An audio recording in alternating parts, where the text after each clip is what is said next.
I was very surprised, Skip. I wasn't expecting the Packers' banged-up offensive line. They're without their two best offensive linemen.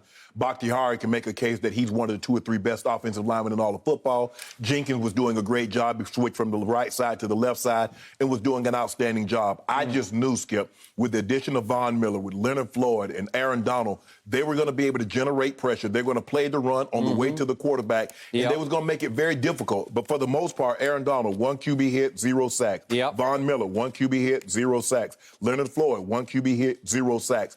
That's not good enough. That's not good enough when you're on the road and you're going into that guy's, Aaron Rodgers' home, the Green Bay Packers. We know what they are. We know what they represent. I was also surprised by how well the defense, the Packers' defense, did on neutralizing the Rams' offense, Skip. And it got off to a very shaky start for the Rams. Matthew Stafford fumbled the football, throws a pick. They just did not play well yesterday, and they haven't played well for a while. 3 straight games in which Matthew Stafford has thrown a pick six. The longest streak since Matt Schaub, I think, in the early 2010s, through 4 straight. He did. You're not going to beat a team like that. Okay, Skip, it's a 2017 ball game coming out of the half, and you get a situation where you go 3 and out, and then the next possession you turn the football over, and you also muff a punt. You're not beating good teams, especially on the road. You're not beating them at home, but you're definitely not going to beat them on the road, Skip, playing like the Rams have played over the last several weeks. Hence, they find themselves in this position. And you notice the difference between a very good division and a bad division like yours. Because your team, the Dallas Cowboys, you root for, has lost 3 or 4. They have a 2.5 game lead. The Rams have lost 2 or 3 or 4, and they're 2 games back in their own division. That just goes to show you. But I was very surprised, Skip. I think we're going to talk about this later. Green Bay looks legit. That defense, without Jair Alexander and without Zadarius Smith, they got Kenny Clark back. Rashawn Gary's playing really well. Preston Smith is starting to exert himself. Skip, they real. Defensively, they can get after your quarterback. They lock you down on the back end, do a good job. But offensively, I was very, very surprised with the ease in which seemingly Green Bay had at moving the football against this Bonnet Rams defense.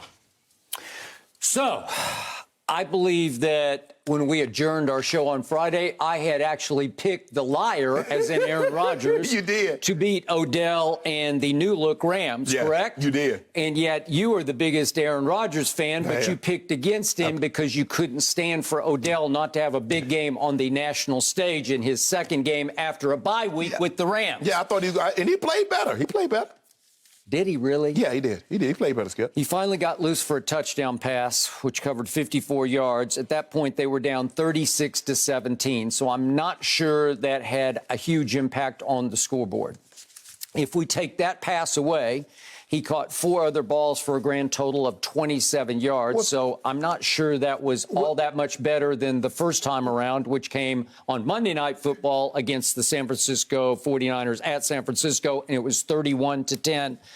Rival. Well, Skip, if you do that, if we say, well, we take this long touchdown pass away from Tom Brady, or we take this long rush from this running back, yeah, we could always do that. That's normally how it works. A guy normally has a big but catch. I would suggest that the 54-yarder to Odell came in what you would call empty calorie time, what I would call garbage time, right? Well, in a situation like what he's in, Skip, you got to realize he just got there 2 weeks ago. He's trying to find his way. They're trying to find a way to integrate him in the offense because Sean McVay has never had a receiver quite like Odell. Most of his work is outside of the numbers. If you look at Sean McVay, most of his stuff is inside the numbers. So he has to come up, devise a way to get the ball to a guy. That's why he had no use for Deshaun. What is Deshaun, Skip? An outside the numbers guy. He still can get deep. We see him on Thanksgiving get deep against your Cowboys. Okay, but even in the Rams attack, Deshaun would be lucky if he got 2 or 3 targets. Correct. Which is why Deshaun is no longer an LA Ram because he publicly complained about it. And Sean McVay and others in the franchise said, enough is enough and you are gone, right? He's now a Raider. So I am here to suggest something that I predicted ahead of the curve here.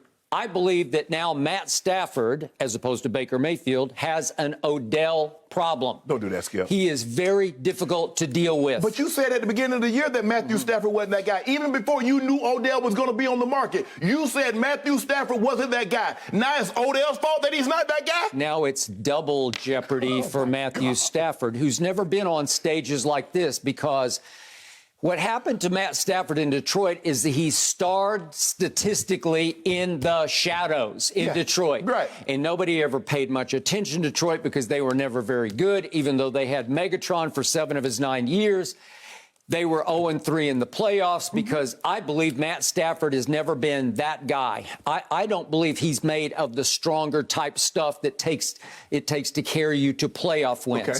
So now you have brought him to Hollywood, and you have suddenly coupled him. You have put on top of the Matt Stafford issue of his own psychology, and there was a report yesterday, just for the record, that he's got some chronic back issue. I don't know about Odell. that. No, Matt. And okay. now Odell, we're about to get to that. Now, he appears to have a back issue. So the point is that the double jeopardy comes when he was already starting to struggle against Tennessee in the, Sunday night game? Yes. In which they just got dominated physically. They did. And you could see that the stage was a little too big for Matthew Stafford. And then it got a little bigger because Odell came against the 49ers, and then it got real big on that national late afternoon stage yesterday when I thought he was coming apart because he's trying to force feed the ball. Baker Mayfield, trying to force feed the ball to Odell. Look what happened yesterday. Cooper Kupp, he came into the game leading the NFL in targets. He got 10, but guess who else got 10 targets yesterday? Odell. Right. And guess who else got 9 targets? Well, they're still trying to keep Van Jefferson in the attack. But what did I tell you? This is why they Skip. You saw Van Jefferson. Yep. You talk about Matthew Stafford in the moment being too big. They're throwing the ball, and the ball hitting Van Jefferson in his head. This is the reason. Skip. He got loose for an early 79-yarder, and that was big time. I'll give you that one. But here's the thing, Skip. The reason why they got Odell, they were anticipating having Robert Woods, and Odell could play a lot of the role that Van Jefferson, because it seemed, yes, he's a young player. Yep. But, Skip, you don't have time to grow up when you're on a championship caliber team. Nope. This is why LeBron James like veterans. Yep. He's like, I don't have time for you to grow up and understand what it takes to be a champion while I'm in my waning years. But the Rams are win now. They don't have time for Jefferson to grow up. He needs to be fully grown as we speak. Okay. So all of a sudden, you're trying to force feed Odell 10 balls, but he only catches 5 of them, which is not enough. You need him to catch 7, 8, or 9 of those balls, right? If you're going to be in the game at Green Bay. And by the way, part of the reason that they were so dominated in time of possession is that 5 of those throws were not complete. What was the time of possession? It was 40 minutes to 20 minutes. Well, Skip, are you kidding me? A lot of that has to do with when you turn the ball over. You think about it. You muff a punt. You don't get the ball. They get the ball right back. You fumble I remember Matthew Stafford got hit early in the game, and he fumbled the ball. So now they get the ball right back. So when you turn it over, you're going to lose the time of possession. Okay. But for me, Skip, when I look at Matthew Stafford, it's like, if there's an actor or an actress that you don't like that does bad movies, you like, man, they just can't act. Then all of a sudden come out, well, that's what a movie was bad. That's what you're doing with Odell. You told me at the beginning of the year, you said, I do not believe in Matthew Stafford. I had seen enough of him in Detroit that he's not that guy.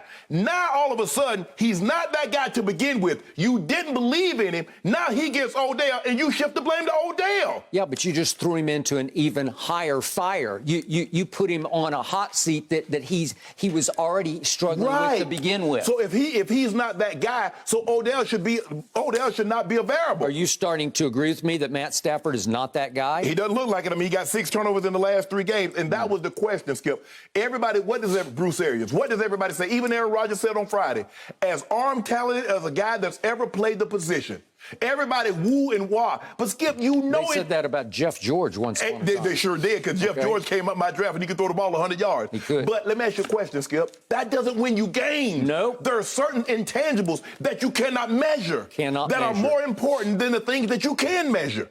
That is correct. Tom Brady is the flip side of Matthew Stafford because Matthew Stafford has a much better arm than Tom Brady. Yes. He can spin it more strongly than Tom Brady. He can drop arm angles. He can go sidearm. He's right there with Aaron in ability to throw it off platform and off time. Mahomes, those guys are right there, Skip. Right there. I give you that. I got it. So can we look quickly at Odell's 5 misfires, the 5 balls that he didn't catch yesterday, just to get a grip on them?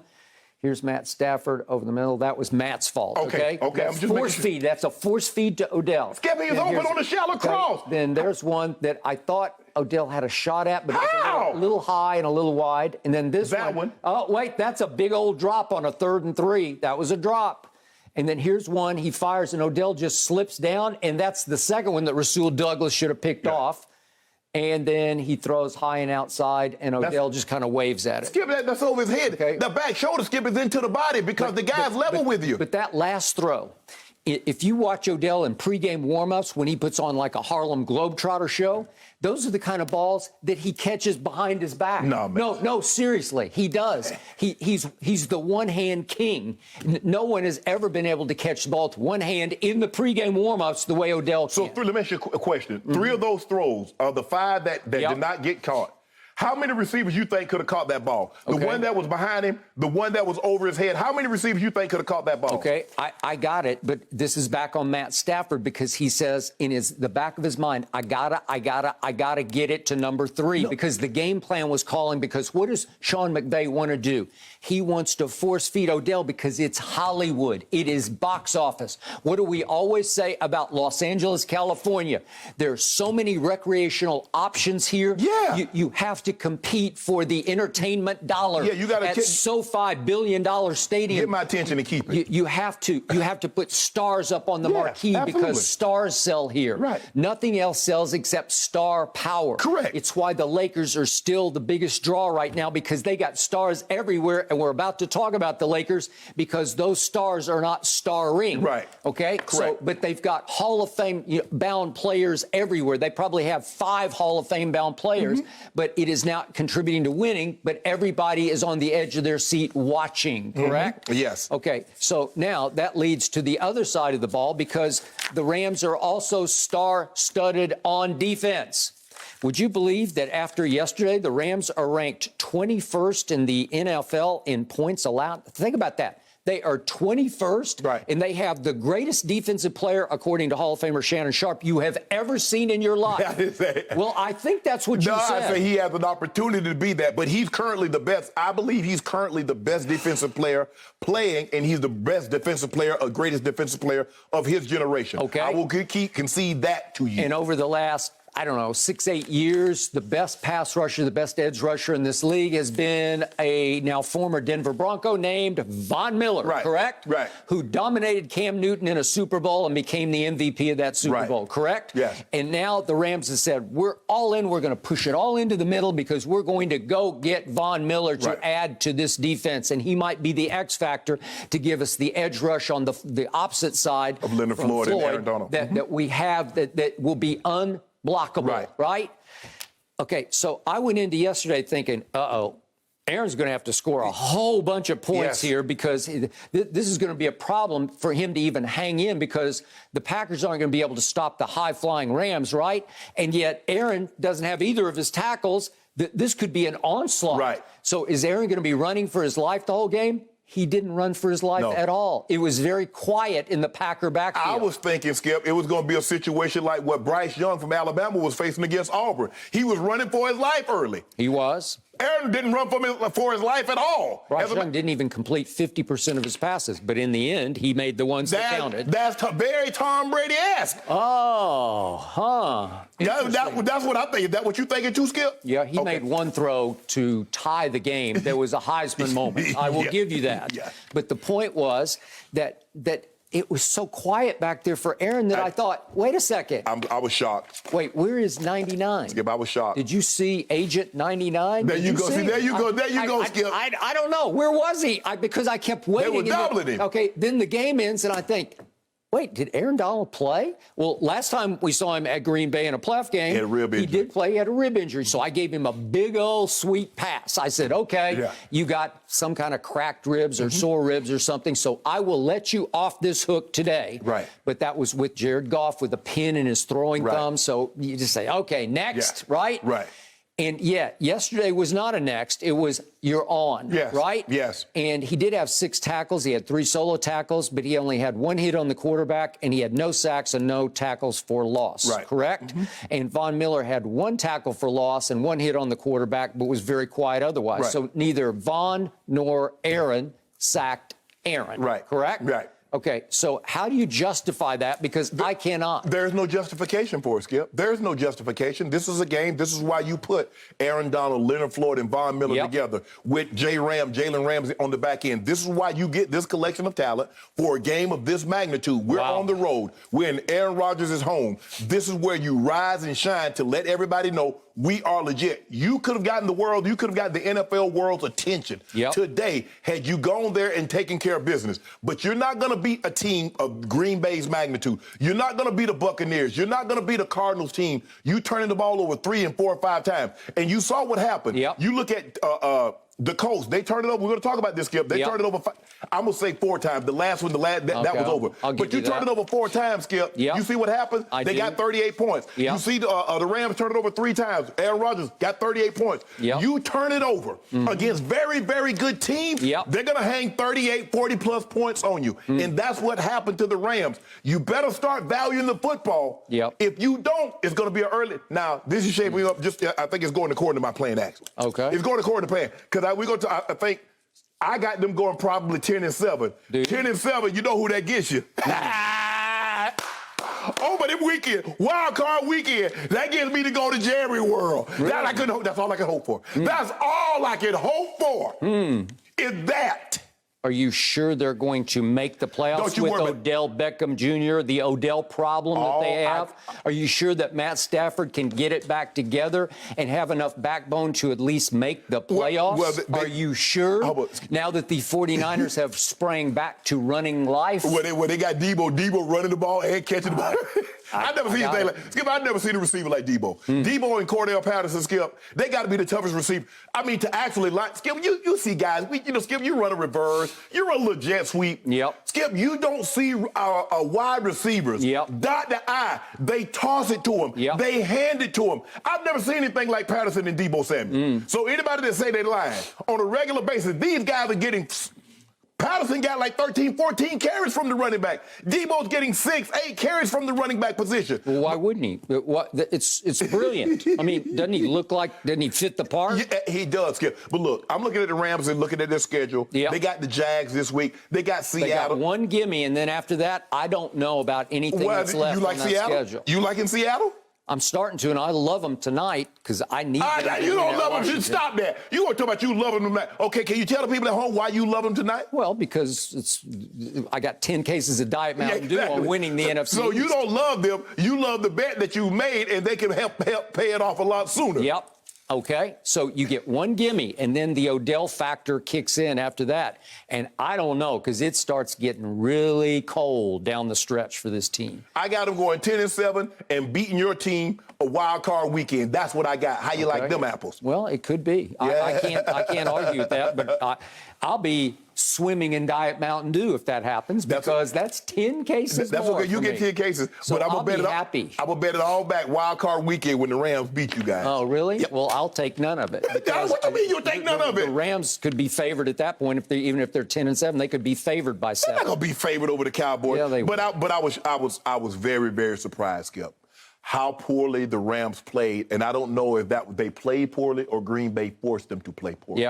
But I want to give Green Bay some credit because I thought Aaron Rodgers played an unbelievable ball game. He didn't put the ball in harm's way. He should have had 3 touchdowns. And I don't know if you noticed this, Skip, but anybody that thought Aaron Rodgers was out of this MVP discussion, they were sadly mistaken. And I think you were at the head of that table thinking Aaron Rodgers was out of the MVP discussion. His QBR yesterday was a grand total of, 65, so that's not all that great. It's barely above average. How about this here? Anytime I see a QBR that's 65 and Baker Mayfield had 45, given the way he played last night. So now we're comparing Baker Mayfield to Aaron Rodgers? That's what you were doing. You said he was that guy.